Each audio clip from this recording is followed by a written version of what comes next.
Welcome to I'm Not a Fan Unless I Have a Podcast. I'm John Hanford, and happy Valentine's Day.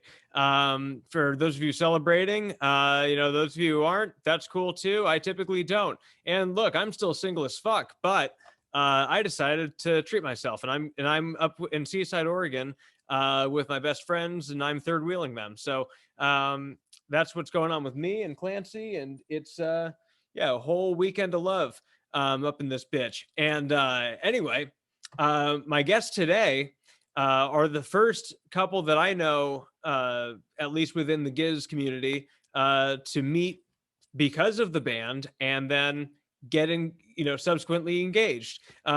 Congrats, guys, Cody and Amber. Amber was on the podcast a few months ago to talk about the Asheville show, which is where she and Cody met. And then also, she organized the Gizmas gift exchange, which was, fucking fun as shit. And like, obviously we had Thomas on a few weeks ago, and that was, super fun. So I'm just thrilled that we were able to get Amber back on. Also, I'm really thrilled that she's engaged and that this whole thing is, that everything happened the way it did. It's like, life is fucking cool when you're a Giz head, let's see. I did also want to mention, last week there wasn't an episode, and I instead, did a cover of People Vultures, and posted that to the YouTube channel. Thank you everybody that's watched that and, given feedback. I seriously appreciate it, because I also posted that video in the King Gizzard, fan page on Facebook, just because, like, I don't know. I like to post shit. Is it for validation purposes? Yeah, a little bit. It blows, like, it's weird to me sometimes that, like, I've been playing guitar since I was 8 years old. So that's since 1998. It's a really long time. I've been playing for 22, almost 23 years now. And like, it blows my mind that I'm like a good guitar player. It's weird, because for the longest time I wasn't. So in any case, and this isn't just to gas myself up, but I just wanted to say I'm really appreciative of the Giz community, for just the outpouring of love and just the show support that they gave me.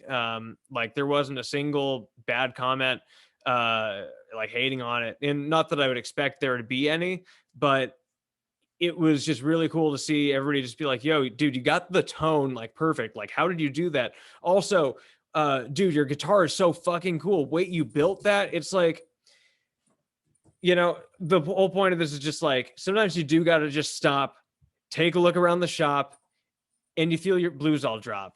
Stu said it pretty well in Sketches. On You Can Be Your Silhouette. That's the song. Because that's the thing. Like, you're like, right now it's the middle of winter, or towards the end, but still it's cold, it's depressing, and sometimes you do get bummed out by shit, but then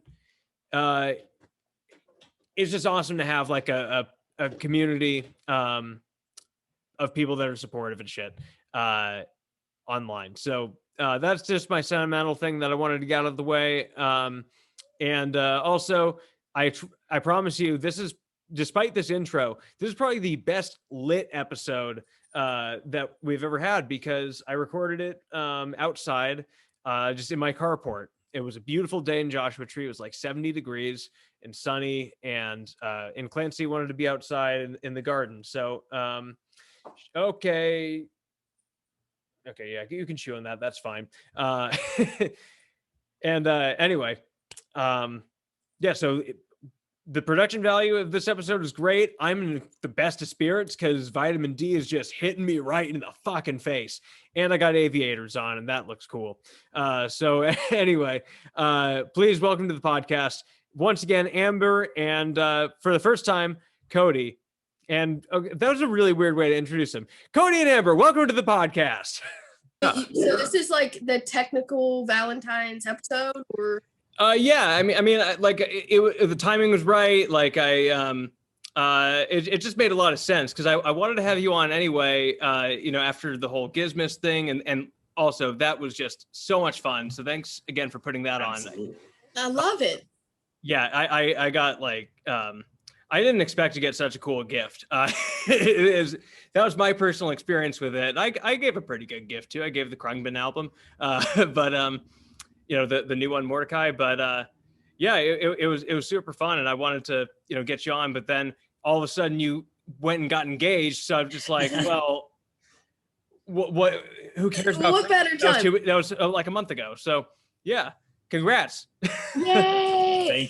Thank you. Oh man, we're super stoked. It's like been a whirlwind for sure, seeing as how like we met in September of 2019, and like it's been a pandemic nearly ever since. So yeah, did they play Superbug in Asheville or no. I don't think they did. No, I wish they did. No, yeah, but they did it would have been like a premonition, Yeah, exactly. Seriously. They did play Hell though, which was incredible. Absolutely. I feel like that was worth the whole Lord of Lightning and Hell was like the whole point of Asheville. Like for me, that was worth the whole drive up there and ticket. Other than of course meeting this guy. All right, we're gonna try and not make it too cringy, but it's no, I'm seriously like envious of everything you guys got going.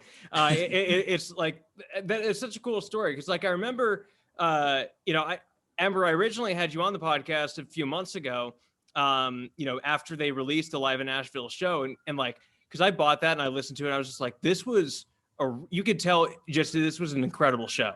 Absolutely amazing. And then I mean, all of your stuff happens with meeting Cody and everything, and like that was just it was just fired on all cylinders. Like it was so cool. And I remember you're telling me about like, yes, they played Hell, and like that was everything for you, and it was like, yeah. And like my favorite part of Asheville, I think, is probably that it got released on vinyl. And unfortunately, I missed out on the Mystery Jack recording. I slept through my alarm, but you mean the pressing? The pressing, yeah. And guess who did it? No, yeah. I mean, I'm assuming you guys were first in line to. I ponied up for the Mystery Jack pressing. I already ordered one too, so we're gonna have 2 copies. Yeah. Oh hell yeah! Had like a Asheville pressing. I think I got the needle juice one. Yeah, and then we were like, well, because Mystery Jack is, I know it's like a different recording because it's from the crowd, and like we're really stoked about that because obviously that was our perspective. And I didn't realize that aspect to it. Yeah, it's his. I'm 9.99 that it's like his. That was the big deal with it. It's Mystery Jack's recording from the crowd. They remastered it, like reduced some of the like annoying noise, and it was the boys from Psy Goodies, David, I think, helped remaster it or something, and then they got Sydney in for the pictures for all of it. So that's why it's a fully fan produced labor of love, and like And so so here's the really cool thing that I want to share. Like, and I don't know if we talked about this, but like we just met. Cody like waited in line to get the poster, and it was a cash only line. Please weigh in on this, because like I'm not gonna tell it like you. Yeah, it was stressful. So I haven't met her yet, but we were talking or whatever, and my best friend and I were there, so we were waiting in line to get posters or whatever, and she's like, "Oh, well, grab me one if you can." So we get, we wait in this long line, and I'm like, wow, there are only 200 posters. It's gonna, like we may not get it. And then we get like within 15 or 20 people from the front of the line, and we hear them start saying that they're cash only for the posters. And there are like 2 ATMs like 50 feet away, and I like had to go tell my friend, like, hold my spot, So we go over there. There's a line for both ATMs because everybody's trying to get cash out. They're all slow, not working. And it's like, so it's a high pressure situation. But anyways, finally get the cash out, come back over there, and he's like in line in the front trying to get people in front of him, like, oh, go ahead this time. And it's like they're gonna sell out of these posters, and I'm over here like, I'm gonna be late, like please try to get me one. Like he's like trying to like be the man and like bring these posters in. So so he gets the posters. Long story short, thank God he got two or three, right? Well, one for my friend and then one for each of us. So now we have 2. So now we have 2, which I want hang on the wall side by side. I just think that's funny. But they're the original ones from that night. So they date. They fixed the date on the new ones. You cut out for just a second, so I didn't hear that last end of the sentence. Oh yeah, so the original posters that were sold at the show, they have the wrong date on them. Oh yeah, I forgot which show that was. I remember. It was Asheville. Yeah. Yeah. And it's fun. Yeah. Makes it a little more unique. Yeah. Oh yeah, so you'll be able to tell definitely like as the years go on, like which is the original from that night and just which were like a repressing or whatever of that poster. And so anyway, we were standing there chatting for like 5 minutes, and then Michael Ward walks up, and he's part of the Cy Goodies team that makes the pins and like all that stuff. So we met him like 5 minutes after we met. So it's like, and Sydney, I met both nights. I saw her and like waved and like knew her from the group and how she was touring with the band to get we bought her book and stuff. So we just love the bands and like how everybody really like is sweet to each other. Yeah. I got to get her on the podcast because like, it's funny. Like there are so many people, you just know their names from showing up in the group, just in the comments or the likes and stuff. And yeah, and then sometimes you can even like gauge like, okay, what do they bring to the table here? Like, and clearly Sydney is a fantastic photographer. And like I've seen her, stuff posted in the group for the last 2 years, and we've never actually talked. So it's very weird dynamic. It's a weird. Do get her on, and like I that's why I wanted to do the Gator Gang gift exchange, because like we met through the group, so it's like it clearly changed my. And like, so it was like, even if like I just connect people and their friends forever, just like through Facebook, that's still creating and perpetuating like the group vibe. And like, that's why I made that post, because I was like, I wanted to be like, if it wasn't for everybody collectively being cool, I probably wouldn't have trusted just being like, hey, who wants to meet up or whatever, Yeah.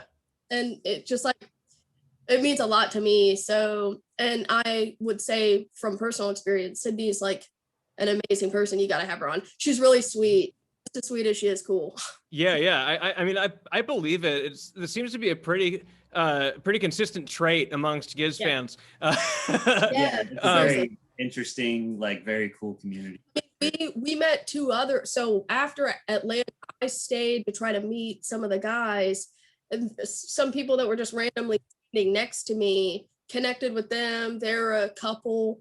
They told us months later, the dude messaged me, said, oh, Kikagaku Moyo is coming to Terminal West. Like Giz fans, like this band, like check them out, whatever. We went like before we were really dating, we just went as friends, and it was like an incredible like experience. Like we were like seriously like, yeah, it was really like something that I cherish. So, but that just came from a random fan that we connected with, being like, hey, check this out. So yeah, funny enough, like my concert buddy in New York when I lived there, same thing. We met at a Giz show, and then she was like, hey, Kikagaku Moyo is coming to town, like and we just became concert buddies from that point forward. And yeah, like I've seen them 4 additional times since, and like they are, I mean, yeah, they're totally mind-blowing.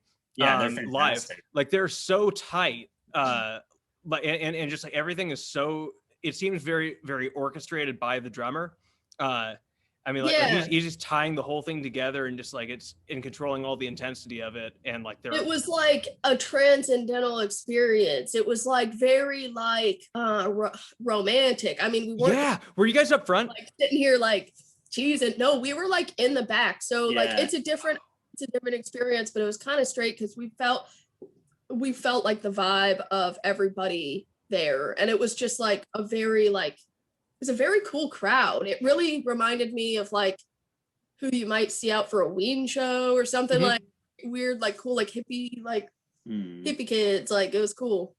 Yeah, I mean, because like I remember just from because the first time I saw them, I was on acid and I was in the front row. It was fun, but I was just, making eye contact with holding eye contact with the drummer, not because I was trying to, but because he was challenging me to.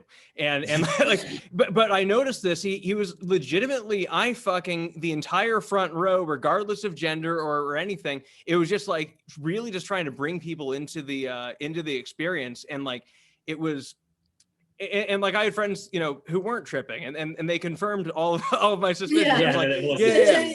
You weren't just like having like a sexual moment for no reason with this drummer. The crazy thing, it wasn't even sexual. It was like it was just like a totally musical, spiritual, like you said, transcendental experience. It was no, insane. It's really beautiful. Like they're really but I mean, Giz gets that, us there too. Like I mean, and that's why. It was like, to me, we've talked about it and like we're nerds or whatever, but it's like, I wouldn't have rather, I mean, I stan a lot of different bands and there's other bands that I like think are really cool, but no band have I ever loved the way that I love Giz. And like, I feel like I wouldn't rather have connected over any other band.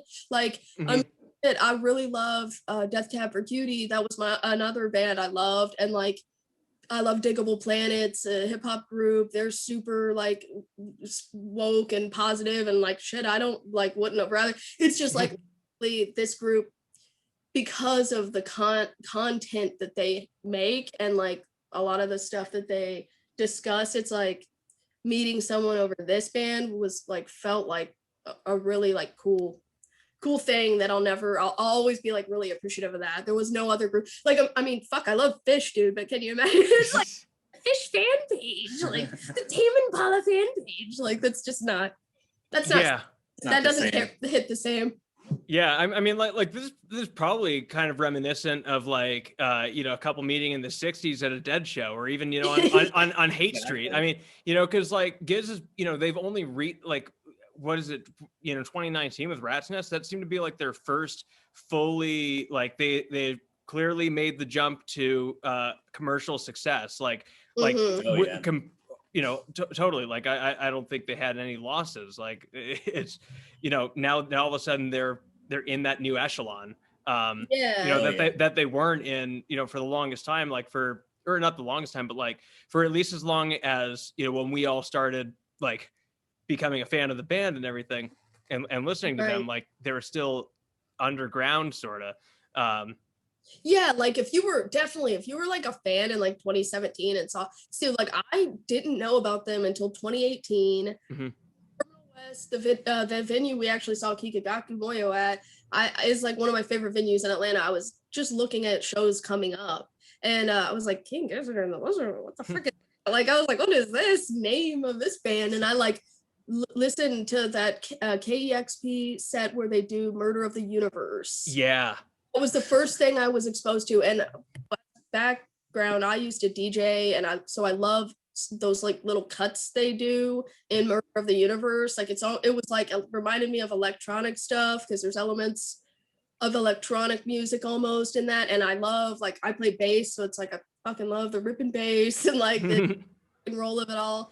And like they're so personable on stage, and so it's like I really like connected immediately with them. There was a show in like 3 days, that 2018 show. Didn't go to it, it's like it was like, am I really gonna like immediately fall in love with a band and go see them in 2 days? And I was like, cut myself, but I shouldn't have, because I wished I never saw the set list after I became a super fan. Like, yeah. I mean, it's always those things, because like, I used to live in New York for a while, and like even when they started, I think they did their first US tour in 2012, and I was in New York then, and they played a gig at McCarran Park, which is just like a place where people go and like walk and like bring up picnics, blankets and stuff on the weekends. Like it was a totally free show and everything. They're just there just jamming to their probably were you able Willoughby stuff. No, but I'm just like, now I know that was going on while I was there, and I could have gone, and like, I probably, although at the time I probably would have hated it. So, no. But it's just, you look back on all these dates and just like, I could have started so much earlier. And, Oh, I Yeah, know. exactly. But like, yeah, so if you're a fan in like 2017 and saw that going down, that's pretty cool. But hey, those shows weren't released on vinyl. I felt it is pretty trippy, like our first time seeing them and first time meeting in person, like is a released on vinyl occasion. Like that's pretty cool. Yeah. So yeah, but yeah, we're planning some elements of some King Gizzard elements to the wedding and stuff, but we're super stoked. And Yeah, I was gonna ask about that, but I also wanted to hear a little bit from Cody because, like, there's been a little bit of an imbalance at this point, but you know, but yeah, I mean, so Cody, like, how long have you been into Giz? Probably since about 2016, 2017, one of my friends introduced me to them. And I was actually going to go to the 2018 show as well, the one she was talking about at Terminal West, but it sold out by the time I found the tickets, or by the time I was looking for tickets. So, Yeah. But yeah, it was kind of, it started out just as like, oh, I like this band. It's pretty cool. And then I was working at a coffee shop at the time and we could kind of pick our own music, everything like that. So I would just start playing them constantly. And like, I guess it just kind of like, I liked them from the beginning, but it grew on me through that. And that's what kind of got me like fully into the whole cult. Yeah, I mean, and it's just like there's so many different sounds that they have that make it kind of easy to put them on at a coffee shop. Like, Yeah, for sure. and especially. Oh, sorry. No. What were you gonna say? Oh, paper mache, dream balloon, or like gumboot soup. It's, Sketches. They're interesting. Yeah, so many different vibes for a coffee shop. Oh yeah. Yeah, Sketches is great coffee music. I actually just made myself a pot of mellow Ethiopian coffee from the Joshua Tree Coffee Company and had Sketches this morning going on. So yeah, very much on that vibe. But who needs a coffee shop actually? Well, we have an espresso machine. We're also kicking coffee out like we have our own coffee shop at the house as well. Like yeah. I mean, I love going to the coffee shop, but like, I can't pay $7.25 for a latte. I'm gonna tell you, one time we were in Nashville and we were at this random, like really cool, like vibe spot that we like, called Barista Parlor, and they played Flying Microtonal Banana. We were shitting. Yeah. We were like, oh. Yeah. Like we just happened to be there. Like, and they put the record on, the vinyl on. Because they play vinyl for everybody, or like they just change out the vinyl all day. So they were playing really cool vinyl F&B, and we were like, "What the hell?" Holy fuck! I know. Wow. I mean, because like I once went to a coffee shop in LA, and they had and they were playing Sense. And I told the barista, "Whoa, hell yeah, good go." And he's just like, "I don't know what the fuck this is." And, yeah. Dude, I did that at a hotel one time, and they were playing Pete Rock, and I was like, "Yo, Pete Rock, like the Hampton Inn is lit. Like, what y'all doing?" The lady was like, but also like Pete Rock makes like DJ or like a rap cuts, so like it's pretty cool. They're like trying to play it as if it's elevator music. I'm like, shit. I mean, and shout out one time to Hampton Inn. They've got a pretty good thing going on. It's like, dude, I love it. Yeah, I mean, it's like you expect it to be way shittier than it actually is every single time, and like that's the best, best case scenario. Absolutely. Although we're partial to the Holiday Inn because we like to crank the song Holiday Inn as we way. We're like, but yeah. Oh, I'm personally partial to the Days Inn because Clancy had diarrhea on the carpet and I didn't clean it up and they didn't charge me. So that was cool. I'm joking.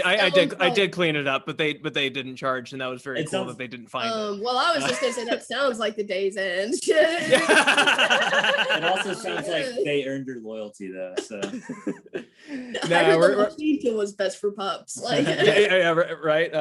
Well, let's see who earns my horology. But in any case, no, but that's something that I also kind of enjoy about Giz. It's like you kind of expect.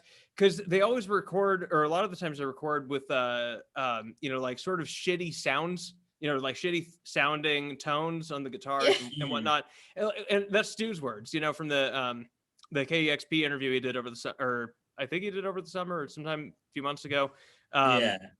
What time doesn't exist anymore, but Yeah, literally. What is time? yeah. I'm working from home right now. No, I'm just kidding.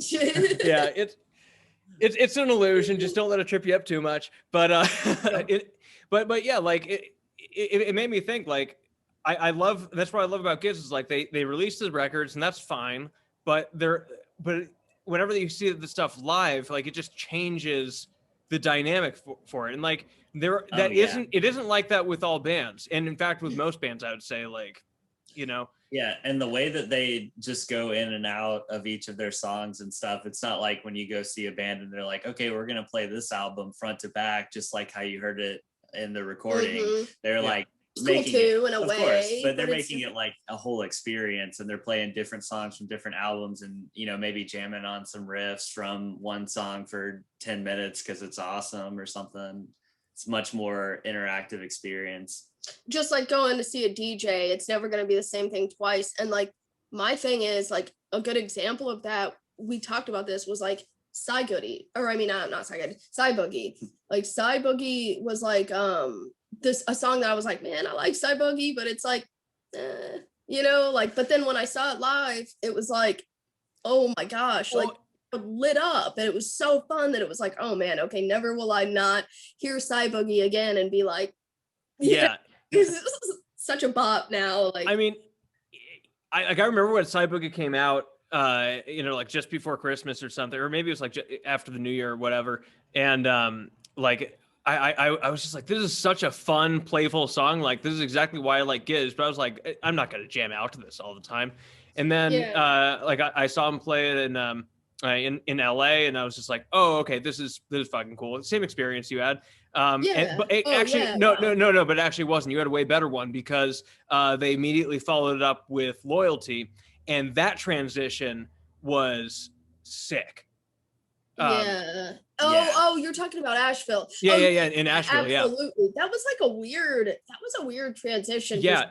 I almost feel like Cy Boogie, like, we went to Atlanta the next day, both of us, and like, I almost feel like Cy Boogie in Atlanta was even better, because in Atlanta there's a lot of there's a huge EDM dance like love, and so I feel like even not that like it brought out more like EDM crowd in Atlanta, but like I feel like the kids that are listening to Giz in Atlanta are also going to EDM shows on the weekends. So like I feel like everybody was like, because the way they were like doing the like red and blue, and it's like a lot of like, it was a lot of like flashy lights, and I think people were like, hell yeah, like this is like for a second, like it was and they played in a big church, the Tabernacle, so it's a big church. And that's sick. Yeah, so it's this old church that I guess the venue owners bought out, and so it's still got painting on the ceilings and stuff. It's really awesome venue. It's a beautiful venue. It really is one of my favorite in Atlanta, but that was why, like, and I don't know if you saw this or like heard about it, but like in Atlanta during Crumbling Castle, during that like quiety part, there was like a weird circle pit that happened. People were going in circle, and then all of a sudden, I don't know how people managed to like choreograph it, but it used to be my cover photo on Facebook. Sydney got a perfect picture of it, but somehow everybody worked together and opened a space on the floor, and it was like they were circling, and then all of a sudden it opened up during that like weird quiety part during Crumbling Cat. You know what I'm talking about? Yeah, like where the synths like, come in. Yeah. And they're like literally there's a hole in the floor,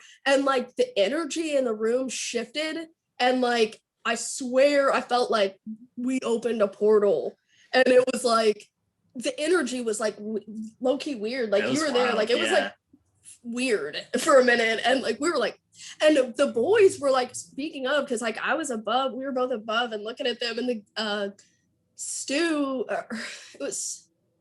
pointed at like Ambi and like he was like, everybody was like pointing out, like trying to get everybody to look, because for a minute like nobody noticed, and the band noticed, and they were like, what the fuck is going on? Like, what are these guys doing? Yeah, they're like, they're getting wild in Atlanta. Like it was like really cool. But Sydney could weigh in on that, because she got the pic of the floor opened up. It was a church, and it was like, holy shit, to capture that fucking moment on film is I mean, that should I get got a it on Pulitzer. video, but it was like a shitty like snap. Like I was just like, holy, and like it was like a weird moment, and I was just, Yeah. I don't know. But shortly after, when they played Fourth Color, I'm talking about my tears just started streaming, like involuntary tears, like, and you know, my ex, I took to the show, and it was like he didn't fucking like Giz. He didn't really get it. He's looking at me like, I'm crying over, you know, what is she doing? Like, and it was just like, oh man, like, so we really like, I really could not appreciate more someone that gets, you know, the cult of the kids. Like, it's like a really important thing to me, weirdly enough. But the band rocks. Yeah. Well, I mean, yes.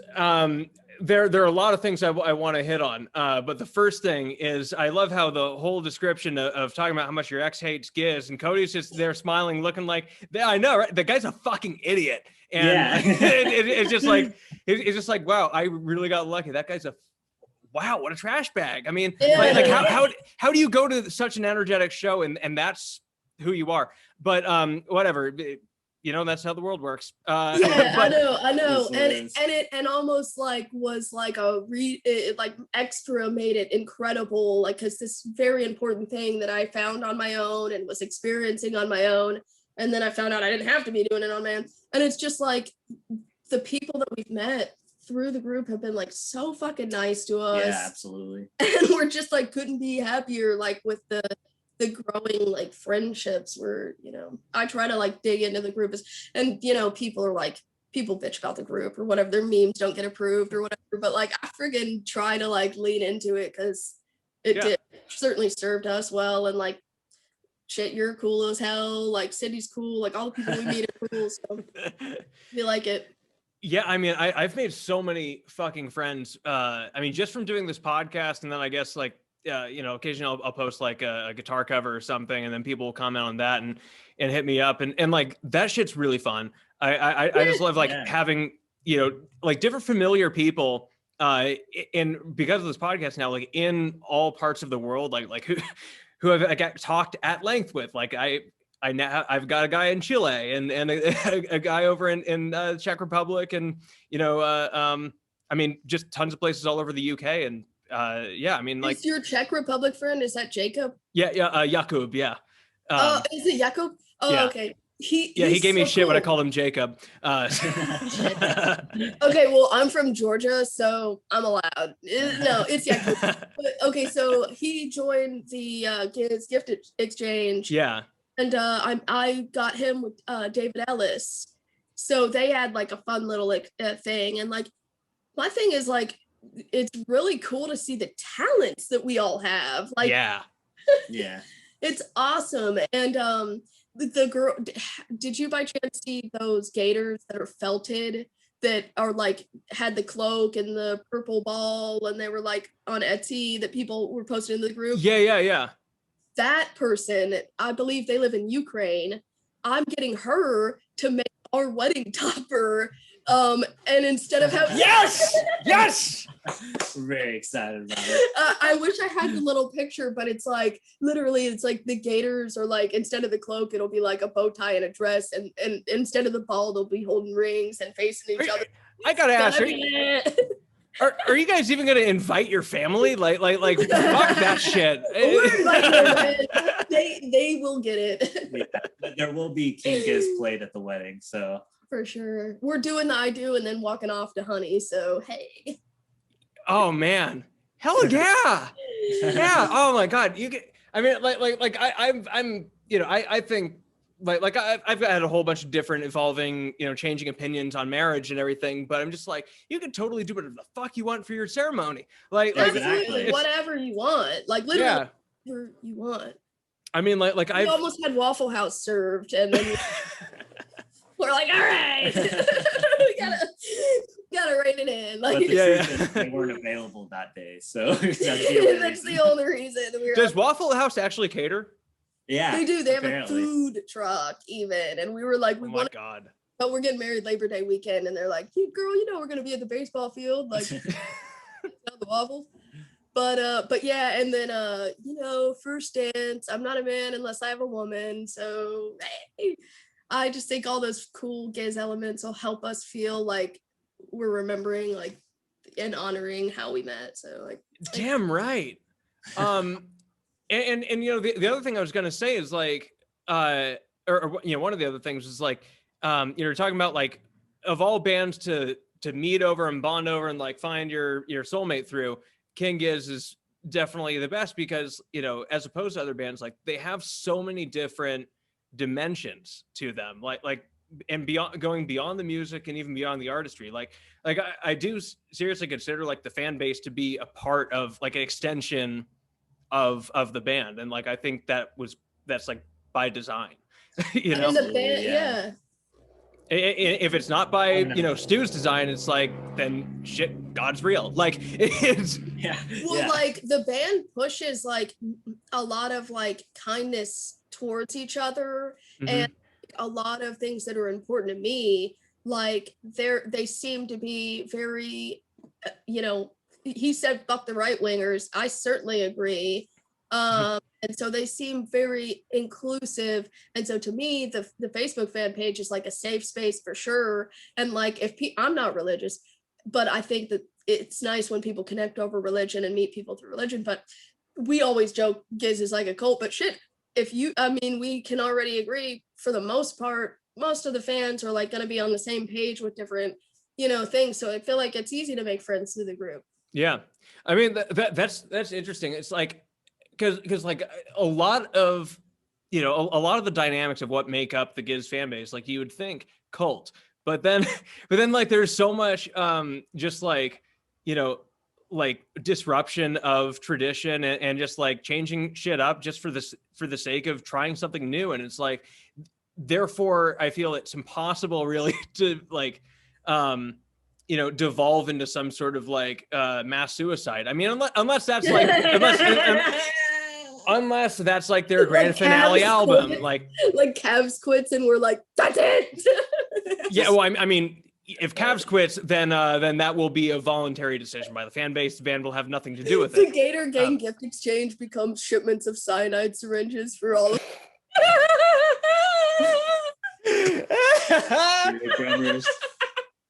We won't do it. We would never condone such a thing. But I feel like, man, we might as well connect with each other and make friendships and like, and, you know, kind of like enrich our lives through, because like, is that not what they want? And like the content of the band is deeper. It's not like we're fucking talking about Nick Jonas. This is like incredible music. There's a lot to think about, a lot to discuss.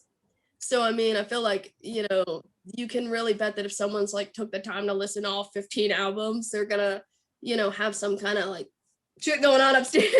Yeah. So, yeah, it's cool for sure.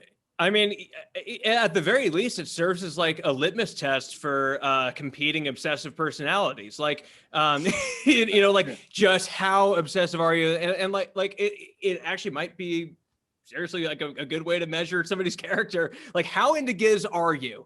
But is anyone lukewarm on Giz, or is everyone either only listened to a couple songs and thinks they're all right because they haven't listened to more, or super fan? Like, yeah, I surprisingly enough, I've talked with a lot of people who are very lukewarm on Giz, and I'm just like, all right, goodbye. And it's we can't fuck with you. Yeah. I mean, you know, like if I get somebody who's lukewarm on Giz on the podcast, which, you know, has happened before, and like that's cool, then we just like, okay, well then why are you even on the podcast? And we start talking about like other bands and stuff, and like get more to, you know, understand their background and stuff. And then like, and that becomes fun. So it's like, right. no matter like how indoctrinated you've allowed yourself to become, really, it's like, no matter what, like, if you're down to listen to Giz and then talk about it, like, fuck yeah. Like my best friend I had in the podcast, and he hates Giz. But that's just because I, you know, like I ruined them for him. Like, no, don't tell yourself that. But the thing with him, he's the biggest Grateful Dead fan. So it's a very interesting, fun dynamic that we have in our friendship. But like the Grateful Dead don't exist anymore, bro. Like, well, We love the Grateful Dead. Well, but Dead and Company. And John Mayer is like legitimately amazing.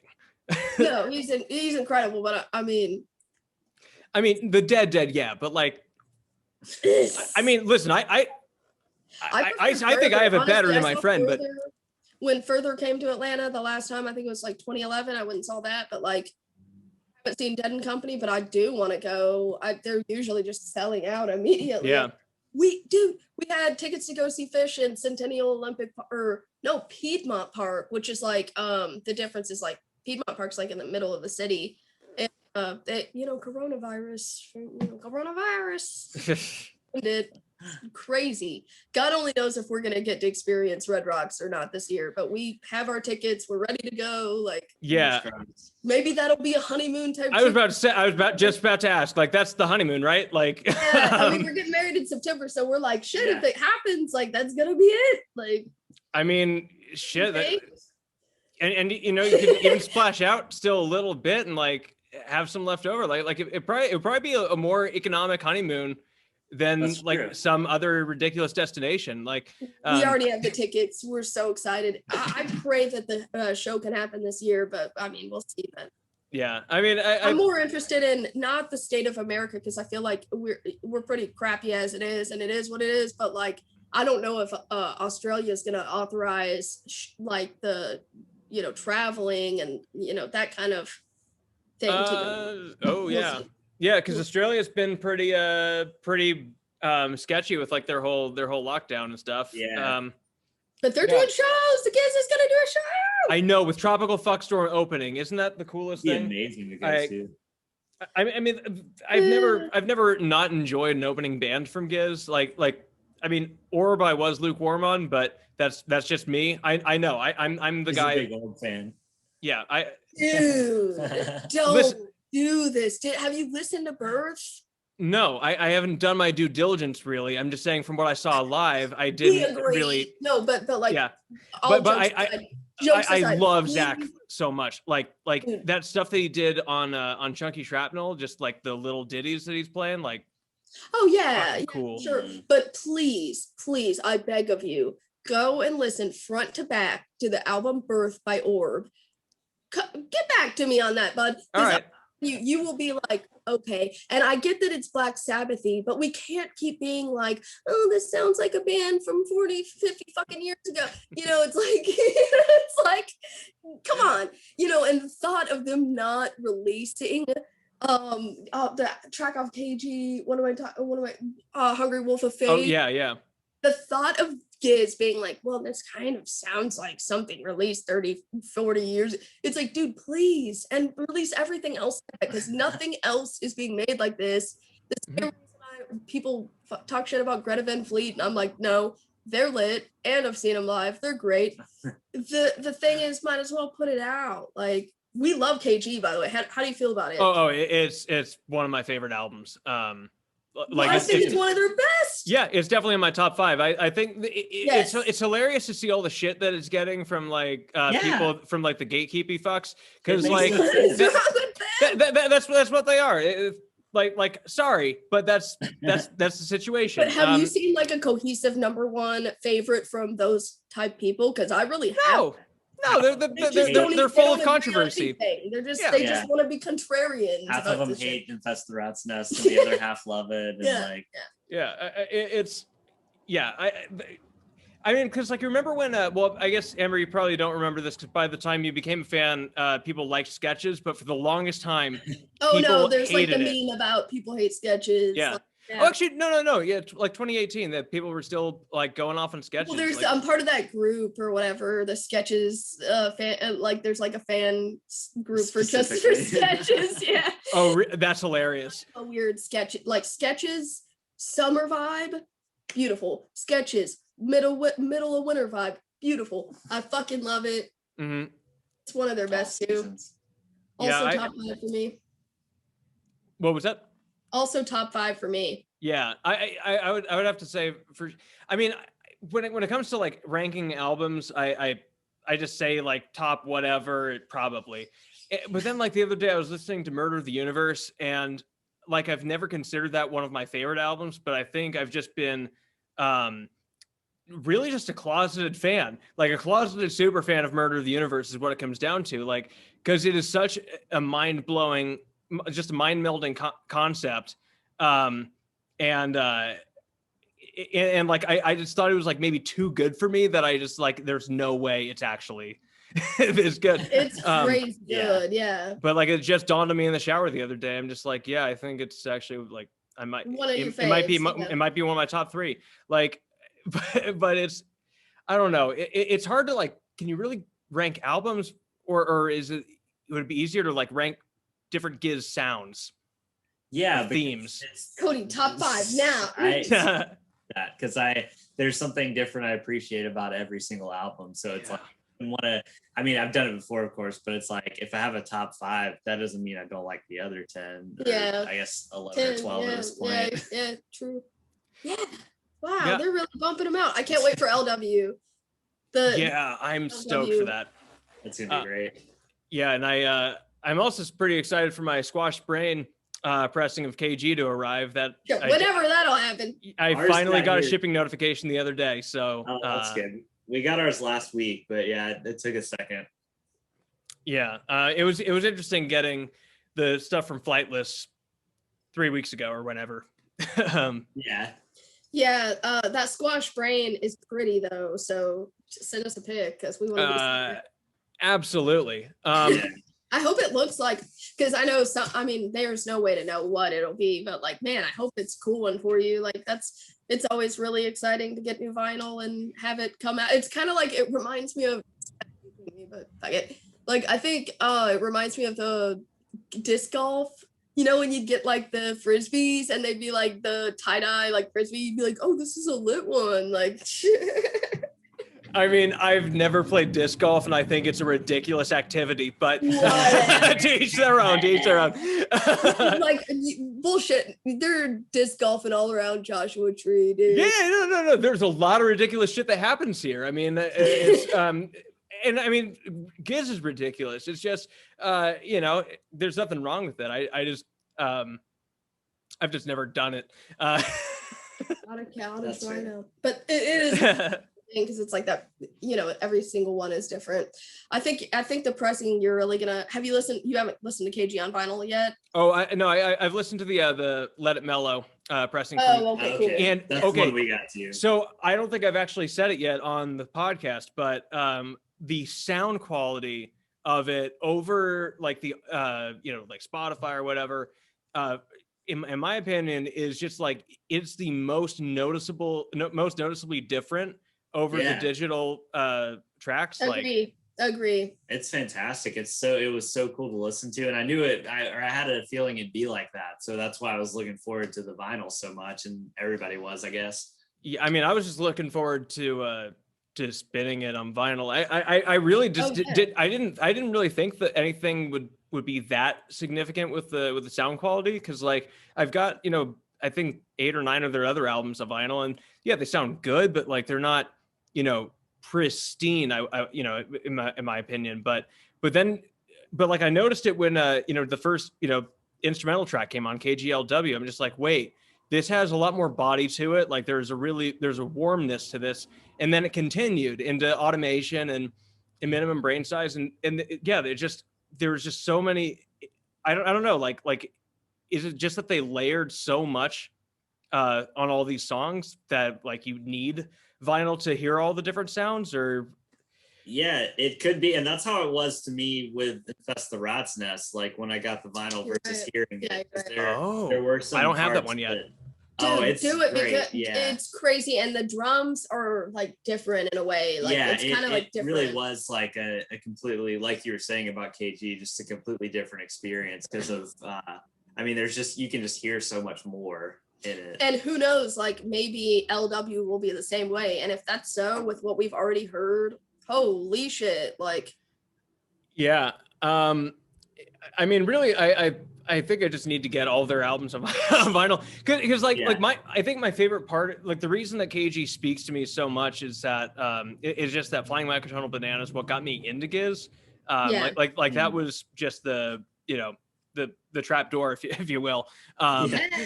And I mean, and then just hearing all the different like microtonal sounds that they're able to get, like all these different vibes. It's not just that trance type of or you know, like because it seemed like FMB just had that one very steady vibe to it, or it's like steady energy sound to it, but KG sure. is like way more, you know, it's all over the place.